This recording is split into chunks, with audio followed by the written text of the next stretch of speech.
Good morning students.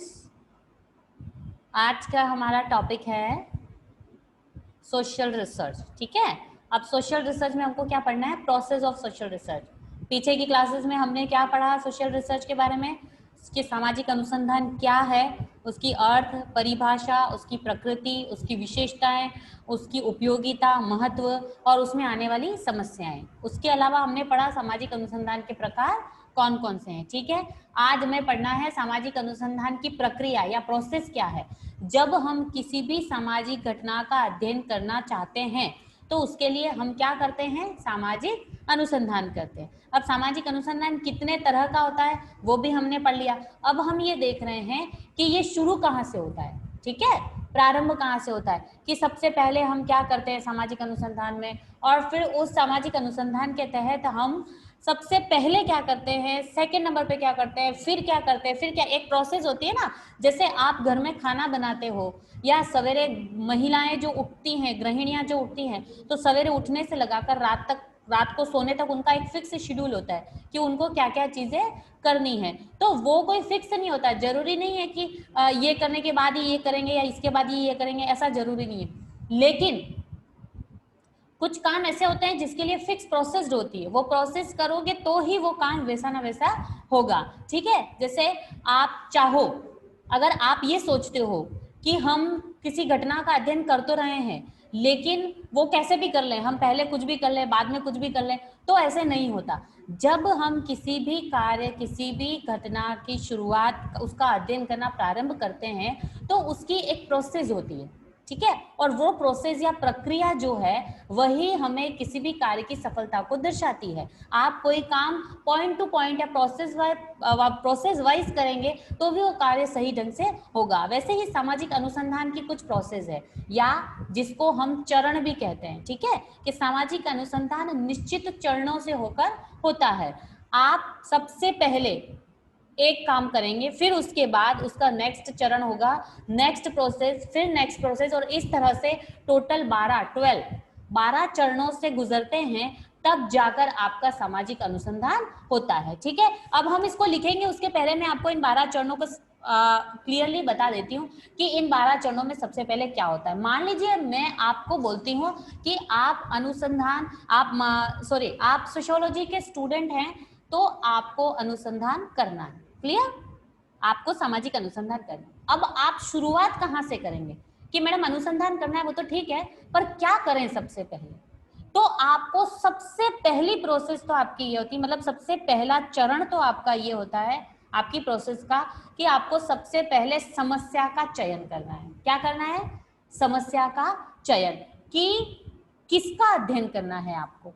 ठीक है, आप पहले टॉपिक चूज करेंगे कि मुझे, मेरा विषय क्या है, किसके ऊपर अध्ययन करना चाहता हूँ। मान लीजिए आपकी कॉलोनी है, आपका गांव है, आपका मोहल्ला है या आपका वार्ड है, जो भी है, तो वहां पर आप ये सोचेंगे कि मुझे मेरे वार्ड में किस समस्या या किस घटना का अध्ययन करना है। तो सबसे पहले आपका टॉपिक सिलेक्ट होगा।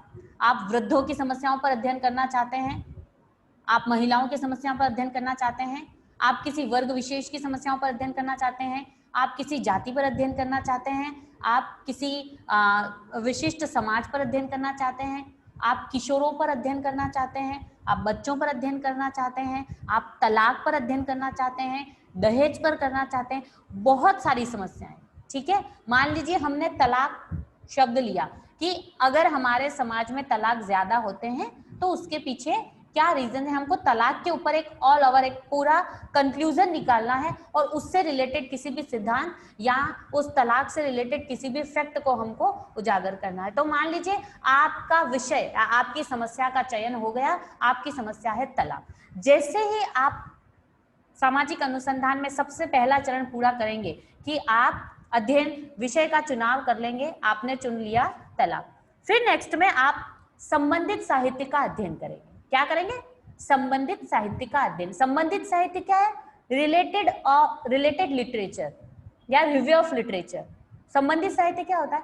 तलाक से संबंधित जितने भी पहले अध्ययन हो चुके हैं या उससे रिलेटेड जितने भी फैक्ट्स हैं या उससे रिलेटेड जितने भी कथन हैं, किसी ने कुछ कहा है तो कुछ भी अगर ऐसा है उन सब को आपको पहले पढ़ना है।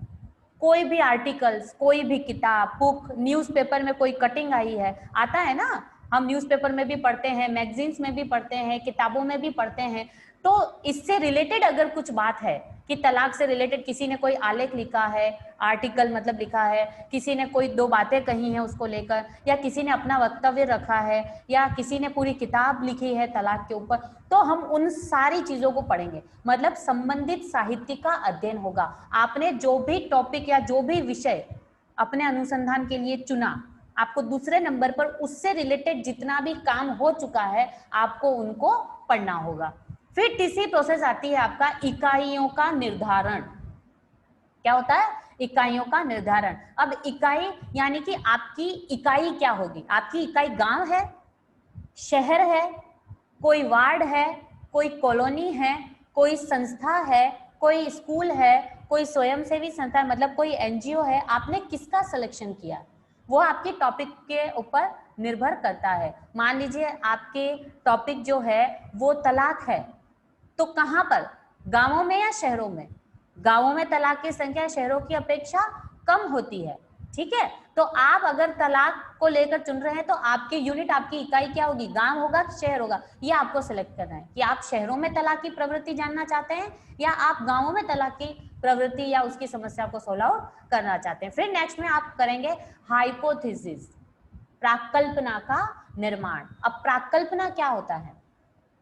इन शॉर्ट में प्राकल्पना हमको पूरी डिटेल में पढ़नी है, लेकिन आप इतना सुन लीजिए कि हाइपोथेसिस क्या है। तो प्राकल्पना एक काम चलाऊ उपकल्पना है, ठीक है, जिसके आधार पर आपका अध्ययन आगे बढ़ता है। क्लियर? जिसके आधार पर आपका अध्ययन, आपका अनुसंधान, आपका रिसर्च आगे बढ़ता है। तो प्राकल्पना बनती कैसे है? आपने जो दूसरा चरण काम में लिया, संबंधित साहित्य का अध्ययन, मतलब आपने उससे रिलेटेड लिटरेचर जो पढ़ा, मैगजीन्स, अखबार, न्यूज़पेपर्स की कटिंग्स वगैरह जो भी कुछ पढ़ा, उसके आधार पर आपका सामान्य ज्ञान बना उस विषय को लेकर। तो आपने सोचा कि शायद बढ़ती शिक्षा या एजुकेशन के प्रभाव ने या पश्चिमीकरण के कारण व्यक्ति में व्यक्तिवाद की भावना पनपी है और इसी वजह से पति पत्नी के बीच में कलह का कारण हुआ है और तलाक की मात्रा बढ़ी है। ये आपने किसके आधार पर लिखा?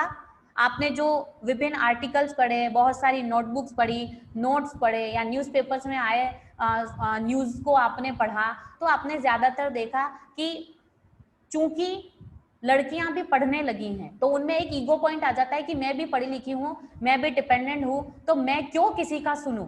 और ये सुनकर वो ज्यादा सहन नहीं करती, और जब महिलाएं या लड़कियां सहन नहीं करती तो वो बगावत करती हैं, और जब वो बगावत करती हैं तो सीधी सी बात है कि पुरुष प्रधान समाज में महिलाओं द्वारा उठाए गए जितनी भी आवाज है उनको ज्यादातर दबा ही दिया जाता है या फिर उसको स्वीकार नहीं किया जाता। तो वो जो दरार है वो बढ़ती जाती है और वो तलाक तक आ जाती है। क्लियर? तो ये आपके संस्कारों की बात है, आपके परिवार में आपको क्या सिखाया है उसके ऊपर डिपेंड करता है। तो जब आप वो सारे पढ़ेंगे तो उसके बाद आपका एक कॉमन सेंस के आधार पर आप एक निकालेंगे कि शायद ऐसा है इसीलिए ये हुआ। तो वो जो शायद शब्द करके आपने जो 2-3 कथन बनाए ना, वो आपका हाइपोथेसिस कहलाएगा, आपकी प्राकल्पना कहलाएगी। अब आपका काम है उस प्राकल्पना के बेस पर आगे बढ़ना।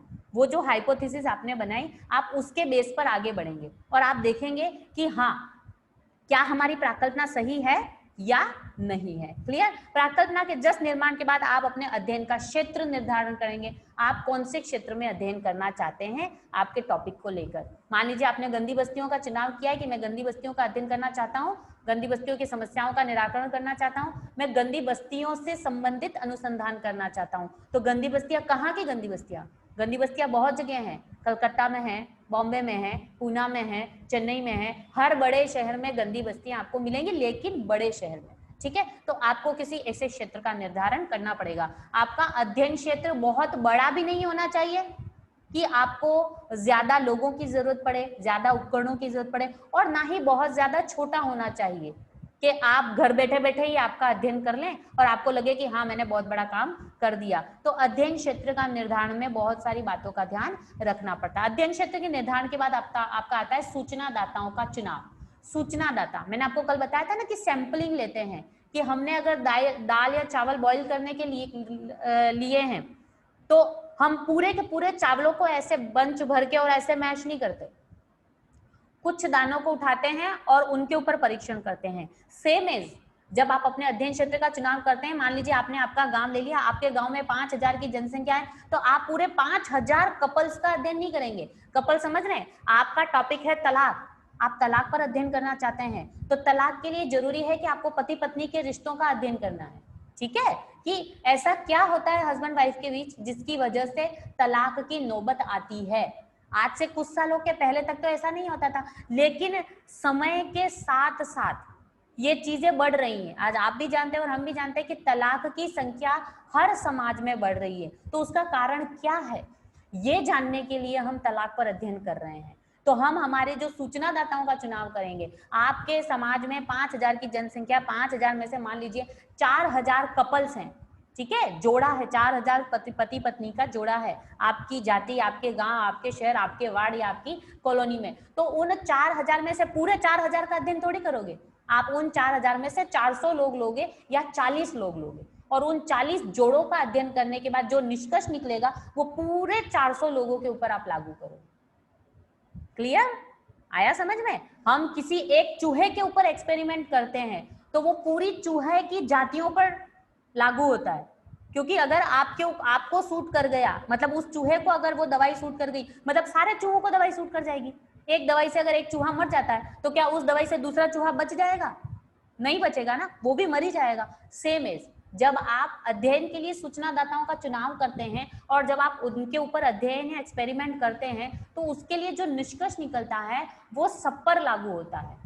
क्लियर? तो सूचनादाताओं का चुनाव होगा। उसके बाद में हम सूचना के स्रोतों, अध्ययन के उपकरणों का चयन करेंगे, उसकी पद्धतियों का चयन करेंगे कि हमको तलाक के ऊपर अध्ययन तो करना है, हमने अध्ययन क्षेत्र भी चुन लिया, हमने सूचनादाता भी चुन लिया, अब हमको प्रणाली पद्धतियां कौन सी काम में लेनी है। हम उन लोगों से का इंटरव्यू लेंगे, हम उनसे अनुसूची भरवाएंगे, हम उनसे क्वेश्चनरी भरवाएंगे, या हम उनसे आमने सामने ऐसे अवलोकन करके अध्ययन करेंगे। हम कौन सी पद्धति को काम में लेंगे इसका चयन करेंगे। उपकरण क्या काम में लेंगे, क्या हम फोटोग्राफ्स खींचेंगे, क्या हम लिखकर नोटपैड पर लिखकर सारे आंकड़े या तथ्य निकालेंगे, या हम रिकॉर्ड करेंगे, टैप रिकॉर्डर रखेंगे, आवाज वॉइस रिकॉर्ड करेंगे, या फिल्म बनाएंगे, ये क्या सारी चीजें क्या करेंगे, उन सबका चुनाव किया जाता है। क्लियर? उसके बाद आपका आता है उपकरणों एवं प्रविधियों का पूर्व परीक्षण। आपने जितनी भी उपकरणों, जितनी भी चीजों का आप यूज करने वाले हैं, आपको पहले उनको उपयोग करके उनका पूर्व परीक्षण, पहले से उनकी जांच कर लेनी होगी, ताकि एंड टाइम पे उस समय जब आप काम करने जाए तब आपके सामने समस्या उत्पन्न न हो। क्लियर? आ गया समझ में? उसके बाद आपका आएगा तथ्यों का अवलोकन व संकलन। उसके बाद आपका डाटा कलेक्शन शुरू होगा। आप डेटा कलेक्शन करेंगे, आपके फील्ड में जाएंगे, आप डेटा लेंगे और फिर उनका संकलन करेंगे। वो डेटा कलेक्शन आप ऑब्जर्व करेंगे, उसके बाद में आप उसका कलेक्शन शुरू करेंगे, फिर उनका संपादन, संकेतन और वर्गीकरण और सारणीयन करेंगे। जब डेटा कलेक्शन आपका हो जाएगा, आप सारा डेटा लेके घर आएंगे, घर आकर आप एक जैसे डेटास को बांटेंगे कि भाई 30 से 40 वर्ष के जो जोड़े थे वो कितने थे, 40 से ऊपर के जोड़े या कपल कितने थे, 50 से ऊपर के कपल कितने थे। तो आपका एक निष्कर्ष निकलेगा कि इनमें से कितने लोग ऐसे हैं जो तलाक चाहते हैं, जो अपनी वाइफ से परेशान है या जो अपने हस्बैंड से परेशान है, कितने लोग तलाक चाहते हैं। तो तलाक को स्वीकृत करने वाले 35 से 40 उम्र के ज्यादा होंगे बनिस्पत 50 से 60 वालों में। तो आपको निकालने में आसानी रहेगी ना, आपने आंकड़ा सही से निकाला और आपने उसकी टेबुलेशन की, 30 से 40 वाले कितने हैं और 50 से 60 वाले कितने। तो अगर आप देखोगे तो आपने जो डेटा कलेक्शन किया उसमें 15 जोड़े ऐसे हैं 30 से 40 वाले जो ये चाहते हैं कि हमारा तलाक हो जाए, क्या हमको तो साथ में रहना ही नहीं है, और सिर्फ 3 जोड़े ऐसे हैं 50 की उम्र वाले तक में जो ये कह रहे हैं कि हमको साथ में रहना, हम अभी तलाक चाहते हैं। ठीक है? और 50 से ऊपर जाएंगे तो आपने सुना है 80 या 90 साल की उम्र में किसी जोड़े ने तलाक लिया आपस में? नहीं।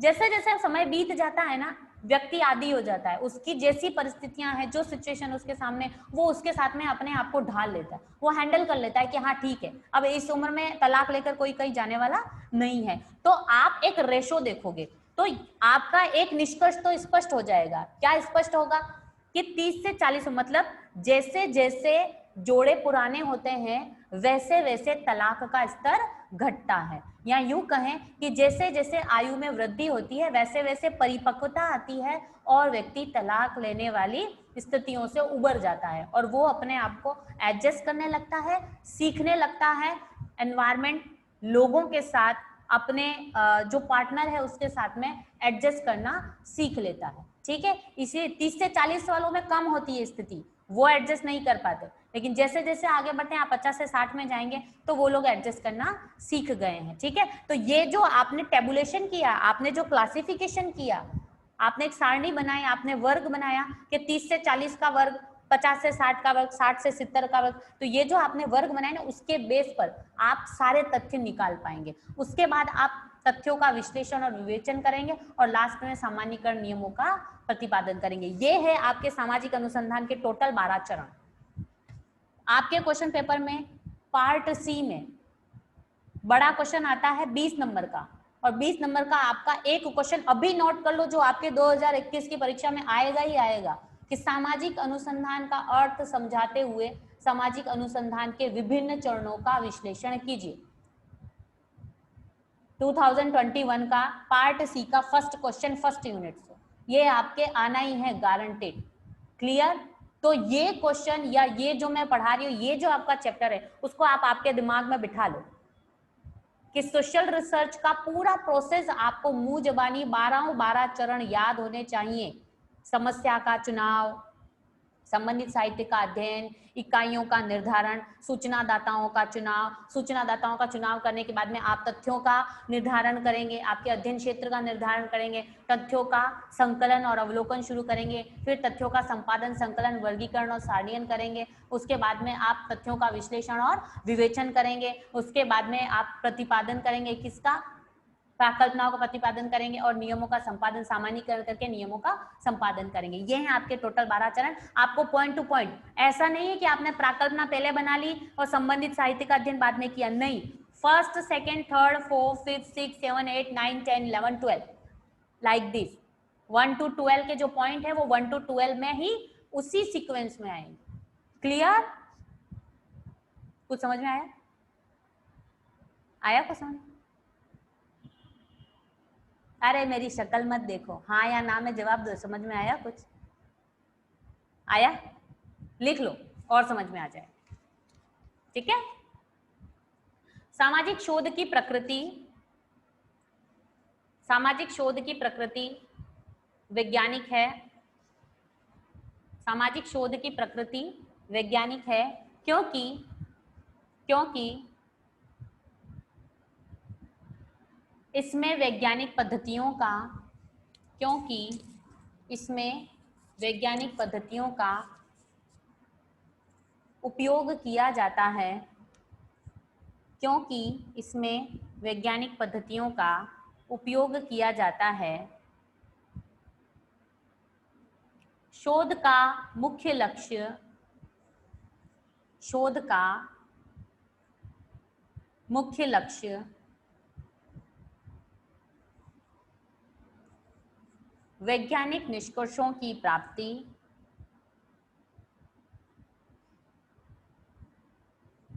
शोध का मुख्य लक्ष्य वैज्ञानिक निष्कर्षों की प्राप्ति और नियमों का प्रतिपादन करना है। वैज्ञानिक निष्कर्षों की प्राप्ति और नियमों का प्रतिपादन करना है।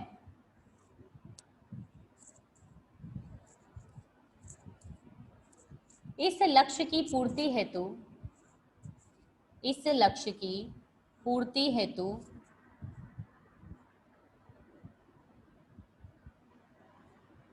वैज्ञानिक पद्धति का सहारा लेना,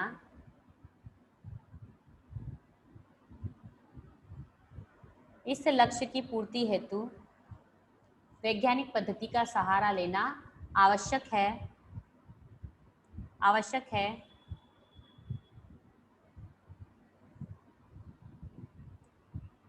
इस वैज्ञानिक पद्धति के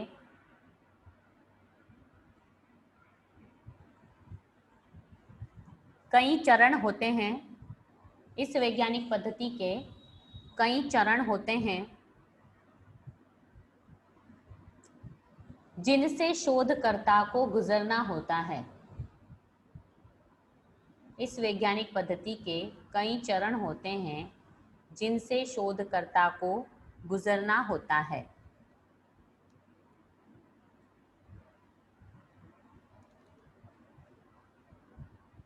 इसकी सफलता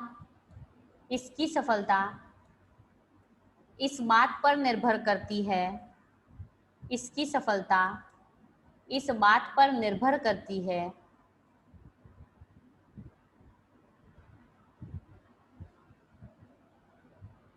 कि शोधकर्ता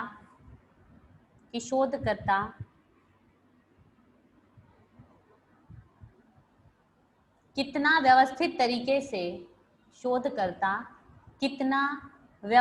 तरीके से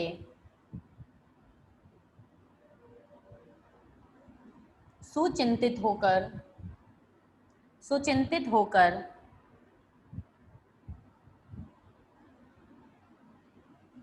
सामाजिक अनुसंधान के इन चरणों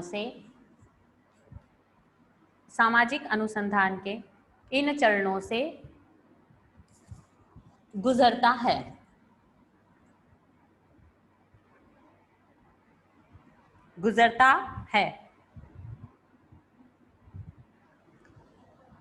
सामाजिक शोध में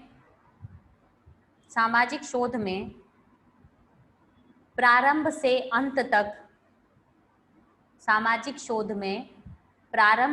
अंत तक व्यवस्थित विधि से निश्चित क्रम में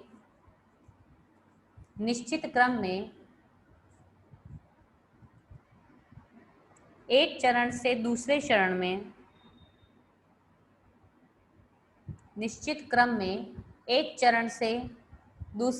में प्रवेश करना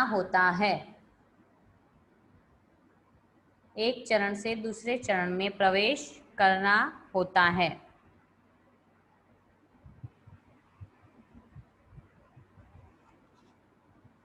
सामाजिक अनुसंधान के विभिन्न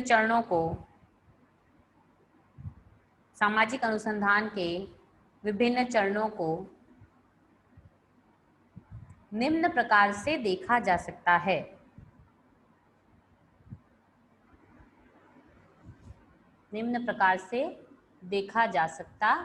है।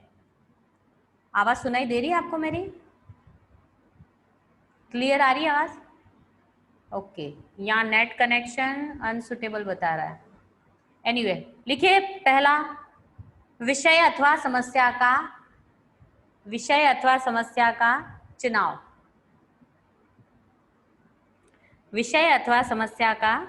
चुनाव। ठीक है, देखिए अब इसमें इंपॉर्टेंट क्या है, विषय अथवा समस्या के चुनाव में क्या इंपॉर्टेंट है। आपके या मेरे जैसे व्यक्ति को ये कहा जाए कि आपको सामाजिक शोध करना है, ठीक है, अगर एक तो आप आपकी इच्छा से अनुसंधान करना चाहते हैं और एक आपके ऊपर थोपा जाता है अनुसंधान, दोनों ही स्थितियों में एक चीज कॉमन होगी कि आपका जो टॉपिक है वो आपके लिए कितना इंपॉर्टेंट है, वो आपके लिए कितना इंटरेस्टिंग है, आप वाकई में क्या चाहते हैं। देखो बच्चों, एक बात हमेशा याद रखना, अगर आपसे जबरदस्ती कोई भी कार्य करवाया जाएगा तो आप उसको अच्छे से नहीं करेंगे, लेकिन अगर आपकी इच्छा से आपसे कोई काम करवाया जाएगा, आपकी इच्छा से अगर आप कोई काम करते हैं तो आप उसको बेस्ट से बेस्ट तरीके से करेंगे। वो कैसे? आप लोग अपने फ्रेंड्स के साथ में कपड़े खरीदने तो जाते हैं ना शॉप्स पर, हाँ, पहले मैं ये बात बता चुकी हूँ कि जब आप कपड़े खरीदने जाते हैं, जब आप अपने फ्रेंड सर्कल में से किसी के लिए कपड़े खरीदते हैं, तो आई थिंक आपको 5 या 10 मिनट लगते हैं और आप ड्रेस चूज कर लेते हैं कि हाँ ये बराबर है और ये अच्छा लग रहा है तेरे ऊपर, चल चल ये बढ़िया है ना। और जब आप खुद के लिए कपड़े खरीदते हैं तब कम से कम 3-4 शॉप्स तो हम घूमते हैं ना। हमारे बजट में होना चाहिए, हमारे ऊपर सबसे बेस्ट लगना चाहिए, सबसे नए पैटर्न का होना चाहिए, हम पर सूट करना चाहिए, सब हमारे जैसा किसी और के पास नहीं होना चाहिए। बहुत सारी चीजें होती है ना। कम से कम 3-4 दुकानें घूमते हैं तब हमको जाकर सेटिस्फेक्शन होता है कि हाँ 4 शॉप्स मैंने सर्च कर ली है और मुझे लगता है कि ये सबसे बेस्ट है, सबसे अच्छी मैं ही लगूंगी या सबसे अच्छा मैं ही लगूंगा, ये सोचकर हम कपड़ा सेलेक्ट करते हैं। अब इसी से समझ में आता है कि इंसान अपनी चीज को सबसे बेस्ट बनाना चाहता है। उसको लगता है कि मेरे आसपास जितने लोग हैं उनमें सबसे बेस्ट मैं दिखना चाहिए, या जिस भी प्रोग्राम या जिस भी फंक्शन को मैं अटेंड करने जा रहा हूँ या जिस भी पर्पस से वो ड्रेस लिया जा रहा है, वो पर्पस में सबसे अच्छा मैं दिखना चाहिए। तो ये जो अंदर से फीलिंग आती है ना, वो आप अपने पूरे दिल से, अपने पूरे लगन से वो कपड़े सिलेक्ट करने का काम करते हैं। तो ये हर जगह लागू होता है। आप अगर आपके चॉइस का विषय चुनकर पढ़ाई करते हैं तो आप उसमें अच्छे नंबर लाएंगे बनिस्पत इसके कि आपने अपने पेरेंट्स या अपने फ्रेंड सर्कल के कहने पर किसी सब्जेक्ट को चूज किया। कई बच्चे केवल साइंस इसलिए लेते हैं क्योंकि प्रेशर होता है पेरेंट्स का, फ्रेंड सर्कल का। पागल है, आर्ट्स क्यों लेता है? आर्ट्स तो कमजोर बच्चे लेते हैं, तुझे तो साइंस लेनी चाहिए, हम सब साइंस ले रहे, तू भी साइंस ले ले। लेकिन वो ये भूल गया कि वो सब 70% वाले और प्लस इंटरेस्ट वाले। अगर उनका साइंस में इंटरेस्ट है तो वो 70 या 80% में बनाएंगे। लेकिन अगर आपका साइंस में इंटरेस्ट नहीं है तो आप 40% भी नहीं बना सकते, आप पास ही नहीं हो सकते। ठीक है, तो 40% के साथ में उसमें आगे बढ़ने से बेटर है आप 60 या 70% के साथ में आर्ट्स से क्लियर करो, आर्ट्स से अपनी डिग्री को क्लियर करो। ठीक है, तो ये बात हर जगह लागू होती है, चाहे आप अपने काम, अपने बिजनेस, अपने नौकरी को लेकर देख लीजिए, अपने खाने पीने को लेकर देख लीजिए, अपने कपड़ों को लेकर देख लीजिए, या फिर अपनी पढ़ाई को लेकर लिख लीजिए। हर जगह ये चीज लागू होती है कि मनुष्य उसमें सबसे बेस्ट है जो उसकी चॉइस का है।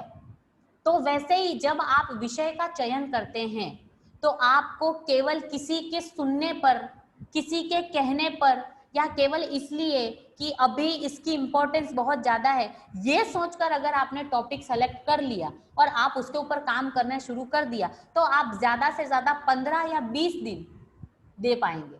उसके बाद आपको वो काम बोझ लगने लगता है।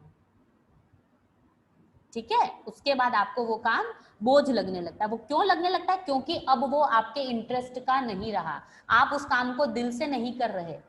अगर आपको दिल से किसी काम को करना है तो जरूरी है कि उस काम में आपका इंटरेस्ट होना चाहिए, आपके दिल की खुशी होनी चाहिए, आपका मन उस काम से खुश होना चाहिए, तो उस काम में परफेक्शन लेके आ सकते हैं आप।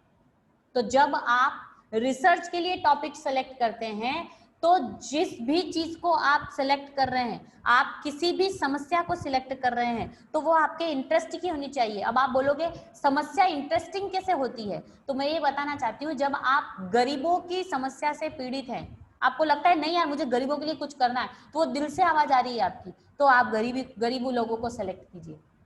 अगर आपको लगता है कि मैं भ्रष्टाचार से परेशान, मुझे कैसे भी करके भ्रष्टाचार को हटाना है, तो आप भ्रष्टाचार सेलेक्ट कीजिए।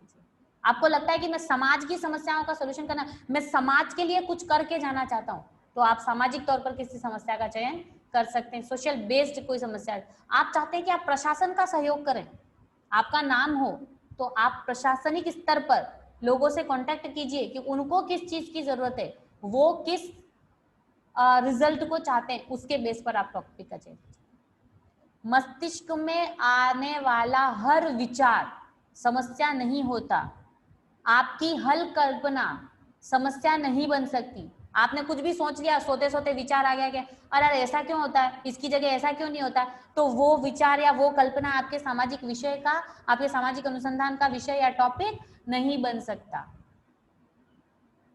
ठीक है, आ रहा समझ में? आ रहा है समझ में? गमले तो नहीं लगा रखे मैंने मेरे सामने, थोड़े हिल जाओ तो मुझे लगे कि हाँ गमले नहीं है, इंसान है जो हिल डुल रहे हैं। ठीक है, चलिए लिखिए इसमें समस्या या विषय का चुनाव। सबसे फर्स्ट पॉइंट, सबसे फर्स्ट प्रोसेस है, मतलब चरण की शुरुआत है। देखिए इसमें सामाजिक शोध का यह प्रथम चरण अत्यंत महत्वपूर्ण है। सामाजिक शोध का यह प्रथम चरण अत्यंत महत्वपूर्ण है। कोई भी अध्ययन कार्य उस समय तक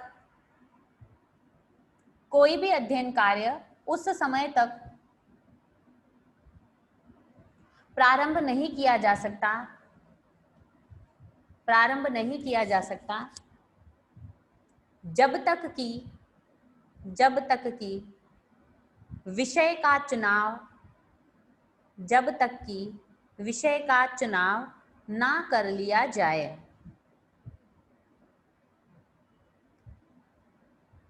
जब तक कि विषय का चुनाव ना कर लिया जाए। मस्तिष्क में आया हुआ प्रत्येक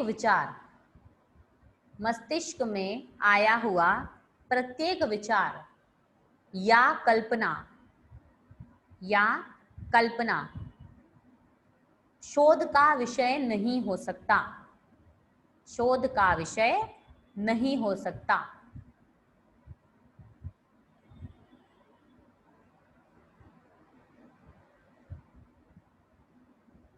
शोध हेतु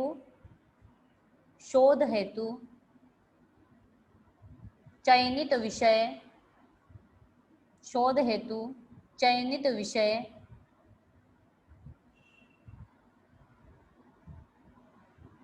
वैज्ञानिक प्रविधियों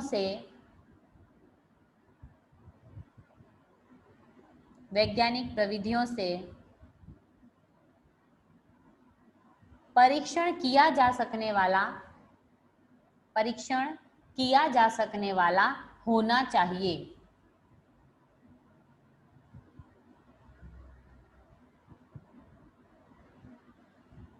परीक्षण किया जा सकने वाला होना चाहिए।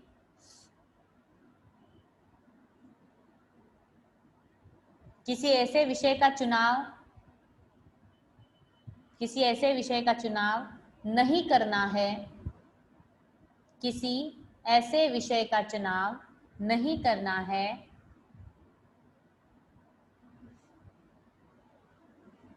जिसके अध्ययन के लिए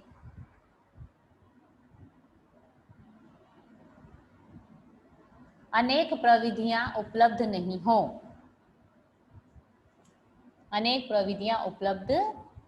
हो। क्लियर? यह है समस्या अथवा विषय का चुनाव। नेक्स्ट लिखिए, अगला है सेकंड पॉइंट, संबंधित साहित्य का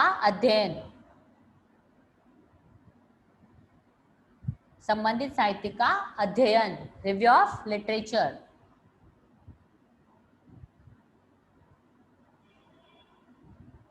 ठीक है,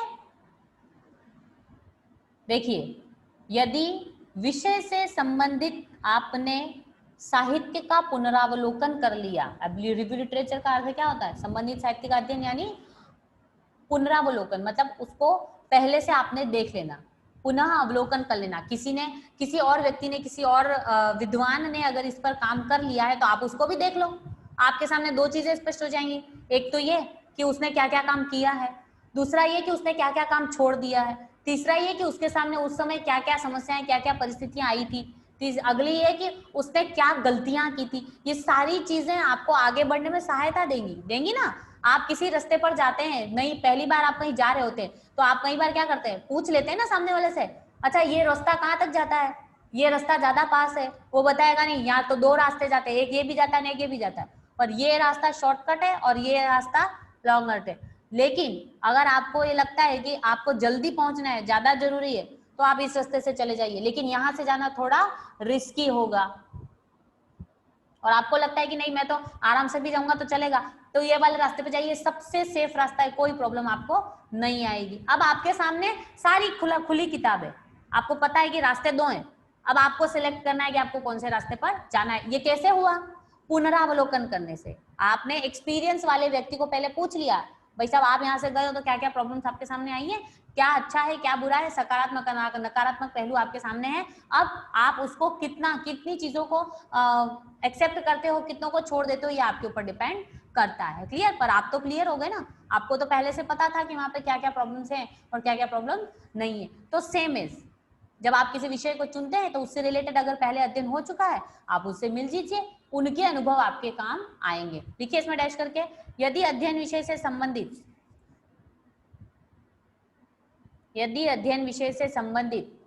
साहित्य का यदि अध्ययन विषय से संबंधित साहित्य का पुनरावलोकन किए बिना यदि अध्ययन विषय से संबंधित साहित्य का पुनरावलोकन किए बिना शोध कार्य प्रारंभ किया जाए तो इससे संपूर्ण शोध प्रक्रिया के दोषपूर्ण होने की संभावना रहती है। संपूर्ण शोध प्रक्रिया के दोषपूर्ण होने की संभावना रहती है। अतः आवश्यक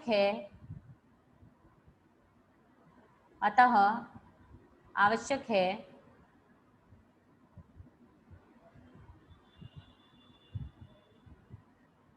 कि प्रारंभ से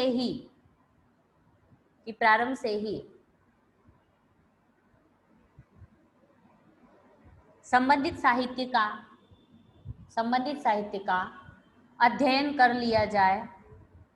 प्रारंभ से ही संबंधित साहित्य का अध्ययन कर लिया जाए, जिससे कि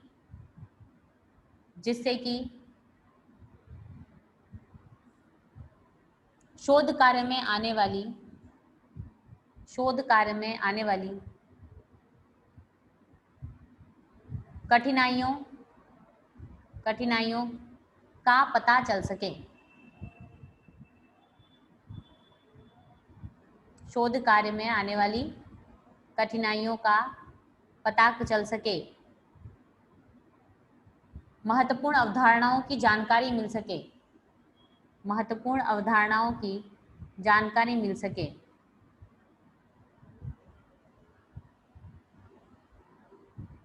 एवं शोध कार्य की सही रूपरेखा तैयार की जा सके। शोध कार्य की सही रूपरेखा तैयार की जा सके। ठीक है, यह है आपके संबंधित साहित्य का अध्ययन। क्लियर? आज के लिए इतना ही। यहां तक किसी को कुछ पूछना है तो पूछ सकते हो।